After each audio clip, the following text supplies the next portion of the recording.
Two enemy spies, once separated by nearly 10,000 miles between them, now stand mere feet from one another. All pretense that went along with their false identities has been shed, and a promise of death lingers in the air, spoken from Alexa's lips to Jazmine's ears. The tap continues to run underneath Jazmine's arm, the only way she knows to keep the glow of her so-called stand from spreading any further. Although Alexa promised Jazmine a mostly assured demise, she continues to deliver candid advice to her mortal enemy. You should be able to remove your arm from the water, JoJo. I've seen through to the truth of your stand. After all, that is what Private Eyes does best. Something inside Jazmine decides to accept Alexa's counsel as sincere. After all, this was a unique world of espionage that Jazmine was yet a part of, despite being a CIA agent for nearly half a decade. And while Alexa was her adversary, Jazmine was in no position to question the legitimacy of the intelligence Alexa provided. Removing her hand from the water, Jazmine's idle trust was proven fairly placed. The threatening glow finding its way up Jazmine's arm was no more. But why? I don't understand. Look behind you. Alexa suggests. You should be able to see it now. A vision of your newfound strength, standing beside you. That is, of course, why we call them stands. Without a moment of hesitation, Jazmine shifted her focus to the bathroom mirror right before her. Within her periphery, Jazmine spotted the reflection of a glowing female figure, much akin to the light that was wrapping around her arm previously. With a heavy gulp, she turned herself around to view this vision in its entirety. Standing before Jazmine was a silhouette of herself, of her exact proportions, wreathed in the colors of the rainbow, mixing with each other before separating once more. The only feature that defied Jazmine's own was the figure's billowing hair resembling a pyre, though within that flame was the same rainbow from before. Alexa continues to share her suppositions with Jazmine. It should be ringing in your ears, the name of your stand, a knowing in your heart about what it can do to help you. It exists for the sole purpose of protecting you. Tell me, I'm curious. What does it say? What is its name? A shower of memories and knowledge falls upon Jazmine in an instant. That's right. She acknowledges to herself. You've been here all along, haven't you?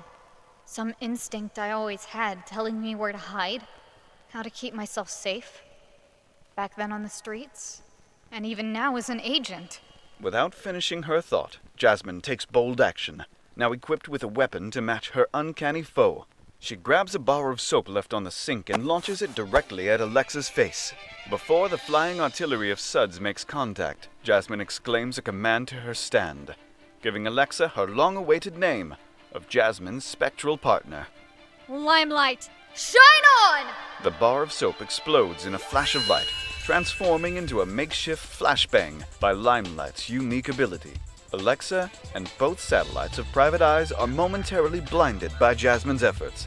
When Alexa's vision returns to normal, Jazmine is nowhere to be found. However, this comes as no surprise to Alexa, whose only response to her foe's disappearing act is a simple smirk. Your stand has the ability to transform whatever it touches into light. Alexa speaks loudly to make her analysis of Jazmine's power known to her enemy. Naturally, that includes yourself. True to Alexa's observation, Limelight has turned Jazmine's body into light and taken it within itself, allowing Jazz to become one with her stand. Now in control of the rainbow vision from earlier, Jazmine dashes at light speed between Alexa and Private Eyes' glances, hiding perfectly in their blind spots. How does she know all this? The reason I was turning to light at the party was because Limelight was acting on its own to get me to safety. I didn't transform until Alexa took her eyes off me, so as long as no one spots me... Alexa, however, remains confident. With her full strength, Alexa delivers a powerful kick to the still-running faucet that Jazmine was using to wash away her transformation. Bursting the pipe with her boot causes errant streams of water to fill the bathroom with a fine mist. Jazmine is forcefully ripped from her transformed state, once again made of flesh and bone, and whipped against the bathroom wall at immense speeds. She crashes painfully into the tile. I told you, Private Eye sees everything. Your stand's power is nullified when its light is refracted. Whether it's by the human eye or a splash of water makes no difference. Jazmine collects herself, suffering mostly from bruised bones and superficial wounds. Her pride is another matter, as she finds no recourse to fight against an enemy that knows her so well, while she has had only mere minutes to reconcile her newfound powers. Alexa reciprocates Jazmine's kindness earlier in the night. She extends her hand in a symbol of goodwill. My real name is Alexa Zivojinovic. I am meant to recover your government's secrets on activating stands, but short of that, to destroy their capabilities. I'm leaning toward the last option. The fewer of our kind, the better for everyone else. Join me, JoJo. We're after the same goal. Jazmine hesitates. Trusting Alexa's information was one thing, but placing her life in an enemy agent's hands was another. Jazmine can only think of one way to assess the veracity of Alexa's proposition for an alliance. She asks a simple, probing question. Why me? My stand has a peculiar habit of sussing out liars. Alexa admits. Not once tonight have you lied to me. I thought it would only be fair of me to show you the same courtesy. Jazmine is stunned by Alexa's honesty, unsure of how to respond to it. Alexa, however, is not finished bearing her soul. Besides, I think I've taken a liking to you. An otherwise unflinching statue, Jazmine's hand twitches at Alexa's final bout of honesty. How could she possibly consider an alliance with a red agent? Surely, agreeing to such a proposition would be treason. Jazmine refuses to stir. The silence lingers.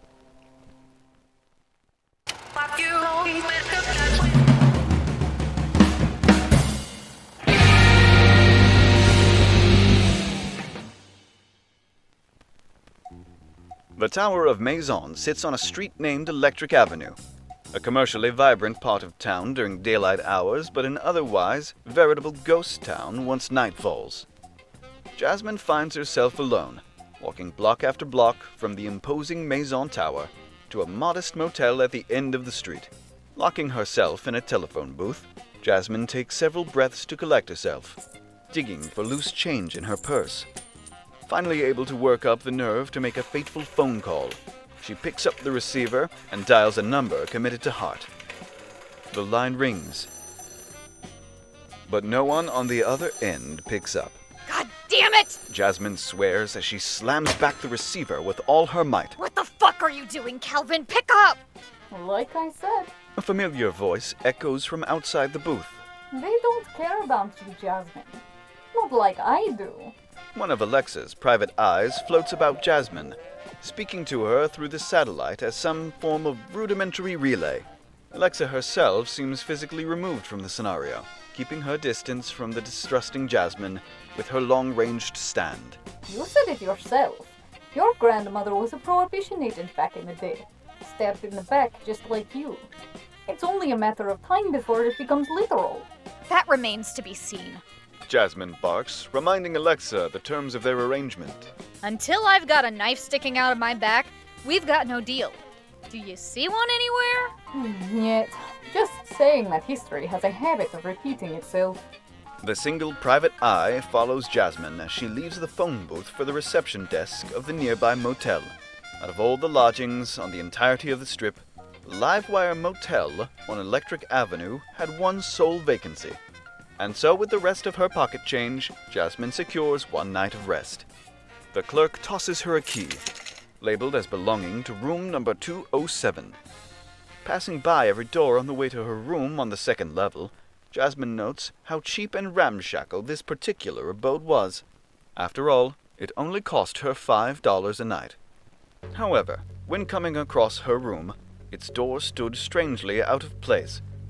Unlike the other rooms, this one had a door made of lumber as opposed to metal, painted in a rather bold shade of cerulean, with etchings embossed in what seemed like gold. Before calling attention to this oddity, Jazmine was informed of yet another surprise by her tenuous ally. Jazmine, to your left. Somehow, a stranger managed to slide by both agents' heightened senses, He was a strange young man of above average height, greasy dark hair and an intense stare aimed directly at Jazmine. The stranger reaches into his coat and mutters, "This is for you."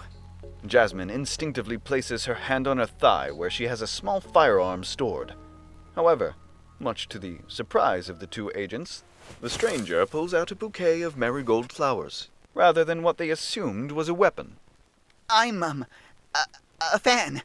Oh, what? Jazmine whimpers in a dumbfounded stupor, lowering her guard and accepting the bouquet. The strange man continues digging in his coat pockets, pulling out this week's issue of Maison. This particular volume was for the decennial anniversary that was being celebrated at the party earlier that night.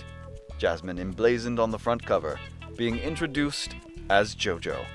I got it early, this morning, and it says here in the interview, your favorite flowers were marigolds.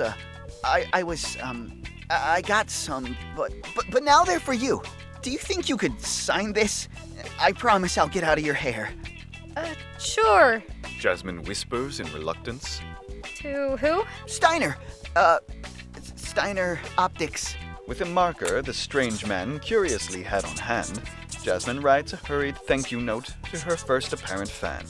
Steiner is elated, and just as he promised, awkwardly shuffles away from Jazmine. After making it to the end of the hallway, he turns back around. I live here. He mutters, entering the room at the top of the flight of stairs. Just like that, Jazmine and Alexa were alone once more. Private Eyes reappears, hovering behind Jazmine while allowing Alexa to convey her observations on Jazmine's newfound celebrity. Only one issue and you're already a star. Is it the power of Maison or your own stunning beauty that earned you such accolades? Enough joking around, Alexa. Jazmine chides. Anyone on the other side of this weird-ass door? Private Eyes doesn't detect any lingering body heat. I'd say you're good to go. Upon entering the door, Jazmine and Private Eyes observe nothing out of the ordinary. It's a small room with a bed, color TV, drab decor coloring the room in an amber hue, and two permanently locked doors connecting adjacent rooms together. Your average state of affairs for a cheap motel. Jazmine breathes a sigh of relief. She dumps her bouquet of marigolds on a small coffee table the television was set upon, switches on the idiot box, and ultimately rests upon a less than comfortable bed. But beyond the sight of even Private Eyes lurks a danger hiding mere inches from Jazmine.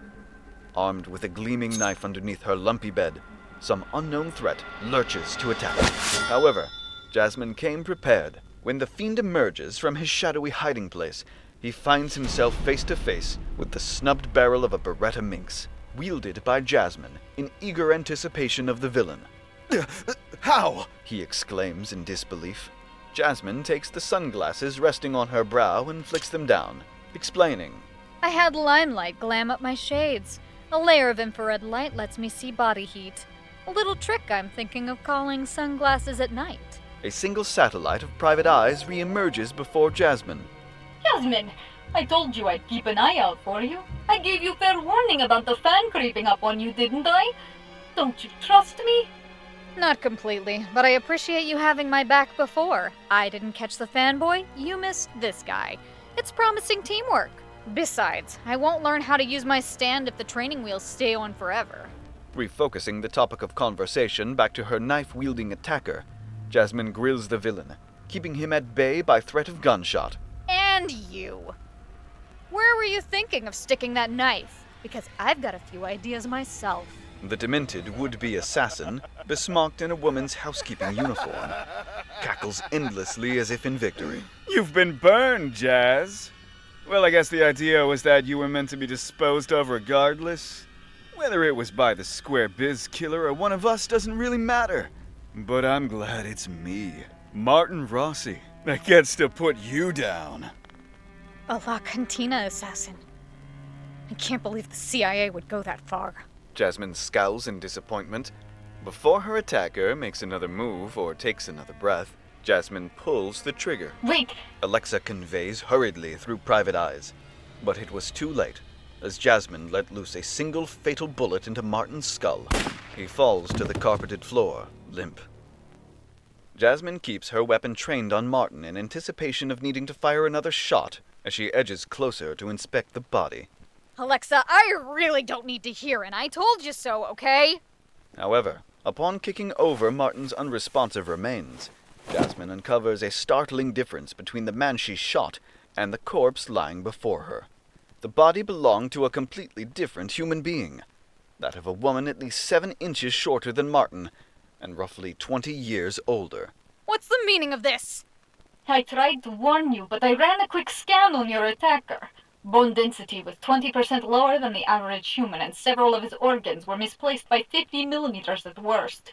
Just a cobbled-together puppet of a person. So then that wasn't really him. Was it his stand ability, or... On first glance, this place looks like a perfect replica of an ordinary motel room. But on closer inspection, the facade falls apart. He must be able to replicate an entire motel, staff included. The television takes on a life of its own, switching the channels on the 2 guests. Martin Rossi, in his true glory, hijacks the broadcast of a game show to speak directly to his victims. Ding, ding, ding! That's correct, weird floating mechanical eyeball. Let's see what they've won. Why, it's an all-expense-paid lifetime stay in the beautiful Hotel California. Jazmine bolts to the strange blue door and wrenches the handle, but it's already been locked by Martin. Having control over every aspect of that which lies beyond the cerulean door, Martin has long since snared Jazmine and Alexa into his trap. They were doomed the moment they stepped through the threshold. Jazmine charges the door, repeatedly ramming it with her shoulder, but to no avail. Now, Martin reprimands. it's a lovely gift, but we're not done giving. Don't you want to find out what's behind door number 2? A knock comes from one of the doors connecting each room of the motel together. Jazmine steps away from the blue door that brought her here, knowing full well there was nothing on the other side for her. Currently, the other doors in her motel are far more dangerous in prospect. What could be knocking on the other side? Jazmine topples a dresser and braces it against the suspect door, barricading it from the unknown solicitor. Another visit from hotel staff? Jazmine wonders. Examining her weapon, our heroic agent takes stock of her ammunition. I've got a few more shots left, but if he can keep throwing bodies at me, I'll run out in no time. Unfortunately, I have no way of ascertaining what kind of threat is on the other side. My scans can only penetrate so far. Can't you use private eyes to just, I don't know, phase through and take a peek? Don't be ridiculous. Stands may look like ghosts to you, but they are physical constructs made by the human mind. Very much like the Tibetan concept of the Telpa. If private eyes bleed, so do I. And since they are connected to my eyes, should anything happen to one, I could end up permanently blinded. Best to play it safe. Jazmine tenses up, realizing that neither of their stand's abilities, or firepower for that matter, easily lend themselves to tackling this expansive foe. Limelight, being made of photons, possesses no mass and thus cannot cause any physical harm. Similarly, Private Eyes is merely a floating satellite. Unable to attack or defend, it only provides insight. Jazmine knows their own limitations and scrambles to find a way to cover their weakness with ingenuity. The agent leans nearer the keyhole, glancing carefully through it to spy whomever is on the other side. Alas, Jazmine sees nothing. Damn, it's too quiet over there. Is he even there anymore? I can't see anything. It's like a pinhole. That observation gave Jazmine a brilliant stroke of genius. While Jazmine shuts off all the lights in the room, Limelight blows a puff of sparkles through the keyhole, illuminating the other side of the door. The result is a projection of what's on the other end, reversed and cast upon the adjacent wall of Jazmine's room. A full-scale camera obscura. I used to do this trick as a kid with a shoebox. She explains. Now let's take a look and see what that bastard's up to. Making sense of the reversed image confounds Jazmine at first. The figure of an unknown person slowly moves into frame, holding on to some strange, bulky device. The image is fuzzy, but becomes clear as Jazmine places her hand over part of the keyhole to sharpen the focus. She shouldn't have gotten so close to the door.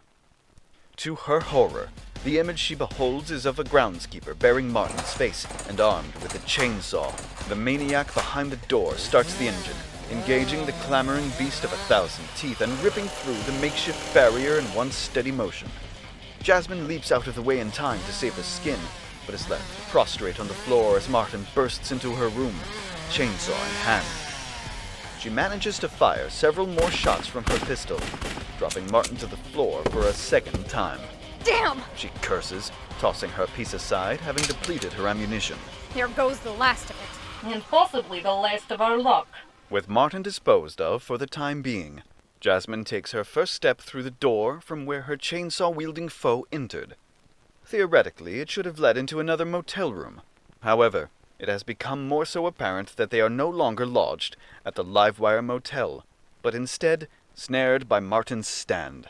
Hotel California. Stretching out before them is a lavish hotel with sprawling hallways leading to hundreds of interconnected rooms. A far cry from the handful of hovels available at Jazmine's motel. So he's both the architect and the engineer, huh? Looks like this hotel is being built door by door, just for us.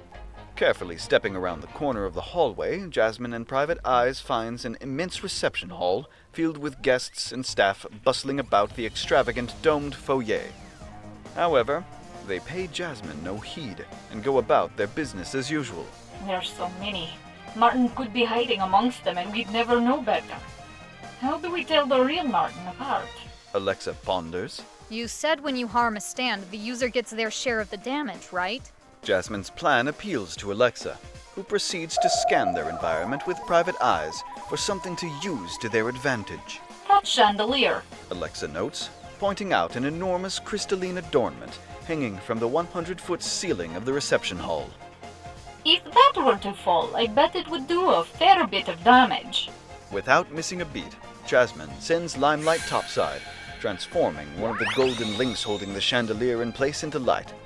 The rest of the structure falls upon the floor with unyielding force, shattering into a myriad pieces. Did it work? Jazmine exclaims in hopeful optimism, but the guests and staff filling the rotunda didn't bat an eye.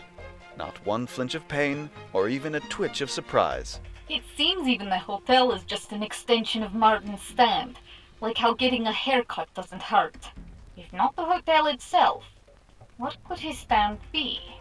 Kicking herself in frustration, Jazmine instantly realizes their folly. The blue door! Jazmine recalls. I knew it was out of place. There's not a single other blue door in this whole damn hotel. It must be the source of it all. Suddenly, the gaze of 100 eyes falls upon Jazmine. A familiar chill running down her spine. The inhabitants of Hotel California fire venomous glares at their clever little prey, but otherwise don't move a muscle to take action against her. They don't attack. Why don't they attack? Alexa curiously observes. Like I care to find out. Jazmine dodges their stares, dashing to the hallway from where she had arrived. Finding room 207 again, she opens the door in a hurry, but finds a completely unfamiliar space. She was indeed in such a panic that she didn't even realize the door had been reformed after Martin had previously passed a chainsaw through it. No. She mutters in disbelief. We're lost? Jazmine sprints from one door to another, desperately trying to find her origin point but straying further and further with every step. Eventually, she finds herself in an expansive room with impossible geometry. A myriad of doors are lined before her, some at the end of stairways that turn upside down, some placed in unreachable corners of the ceiling. We were trapped as soon as we walked through the first door. Alexa grimaces through private eyes. And now we're lost forever. That's why they didn't attack us, Jazmine.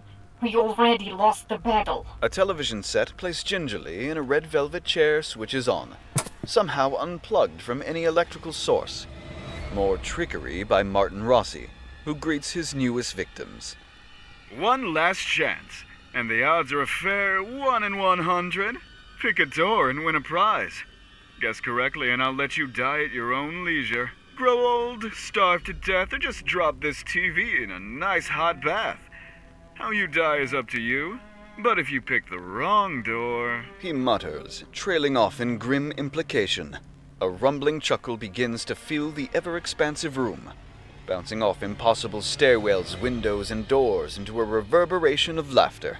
Jazmine laughs in twisted amusement of the rigged game before her. You know what, Martin? I like those odds. What?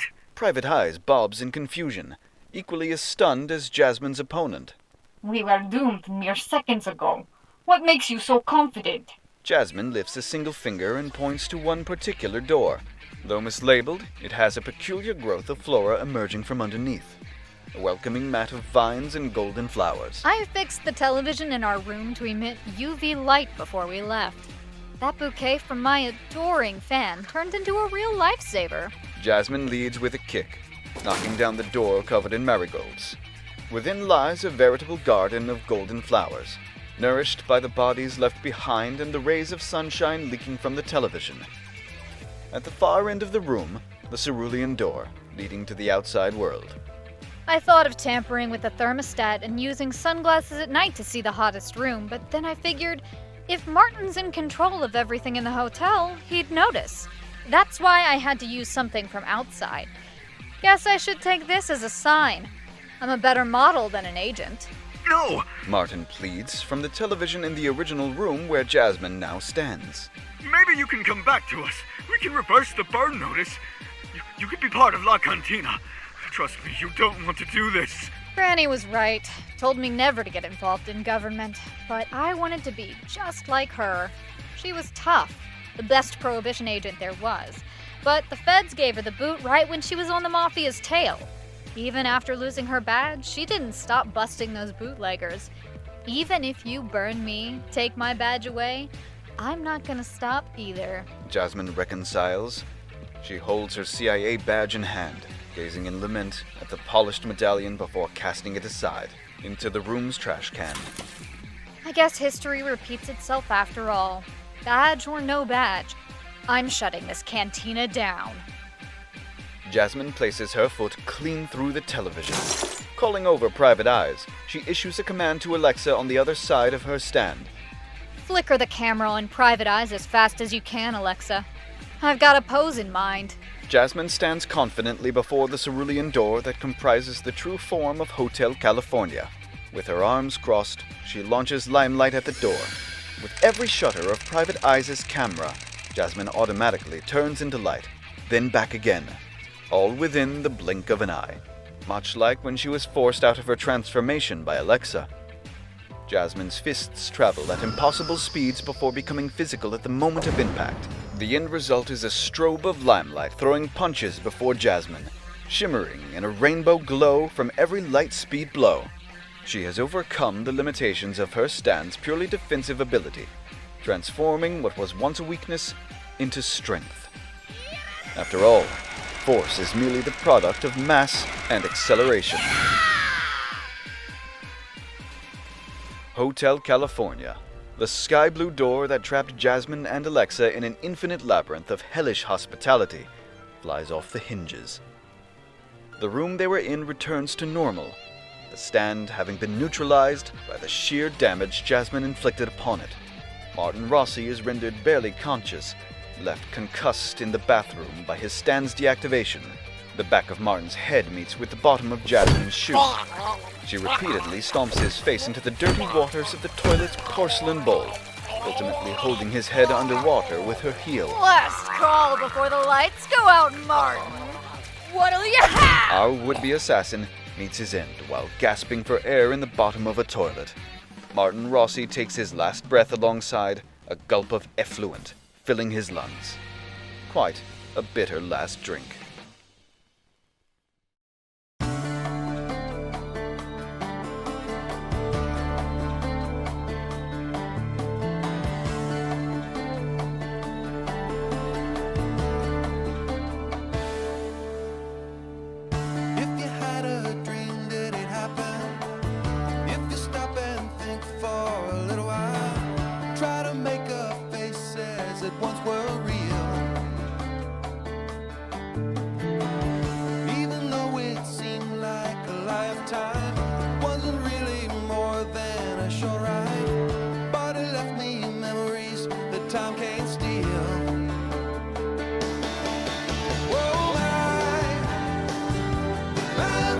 Sky